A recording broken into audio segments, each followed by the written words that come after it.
სოფელში ცხოვრობ. გაქვს პატარა საკარბინდამო მიწის ნაკვეთი. სულ რო ბუნებრივმა მდგომარეობამ არ დაგაზიანოს, მაინც ღარიბეში რჩები. ანუ მუშაობ, წვალობ, ყველაფერი კარგად რო გამოგივიდეს, მაინც ღარიბი ხარ. აი ყველაფერი რო კარგად გამოგივიდეს, ყველა შენმა ხემ რო მოისხას, ყველა შენმა ბოსტნეულმა რო კარგი შედეგი მიიღოს. მაინც რო ღარიბი ხარ. აი ეგეთი წესრიგი რო გაქვს. და ამ წესრიგს რო ინარჩუნებ და ამბობ რომ სოფელში ხალხი უნდა დავამაგრო. ამაში აღირებულებაო, ეს არის ქართული ტრადიციაო. ეგ რანაირი ქართული ტრადიცია იყო, რომ სადღაც უკეთესად ცხოვრება შეგეძლოს და ამას არ აკეთებდე და შენ შვილს სიღარიბეში ტოვებდე.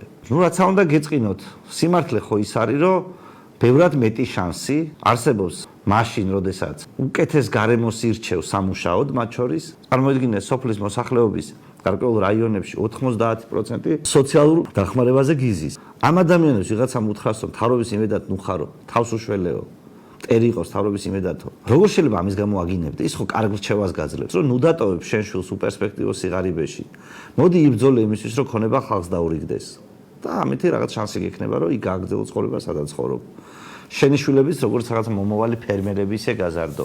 მაგრამ პერსპექტივას ვერ ხედავ. ზიხარ სოცდახმარებაზე. განათლება სოფელში არ გივარგა, ჯანდაცვა არ გივარგა, გზები არ გივარგა, საკუთრებას არ გაძლევენ და შენ იქ რას იცავ? ანუ სინამდვილეში იქ რამეს კი არ იცავ ქართველობას და ასე. არამედ უბრალოდ გეზარება, ამოხვიდე ამ ჩეჩმიდან და რამე ახალი გააკეთო და აგინებ იმას, ვინც გეუბნება ამას. ან მაგაზე გადმოგაკ შენი ეს ბოღმა, რომელიც სინამდვილეში საკუთარ თავს საკუთარ უპასუხისმგებლობას უნდა გადმოანთხიო, რომ ამ საკუთარ ოჯახს ტოვებ მომავლის და პერსპექტივის გარეშე.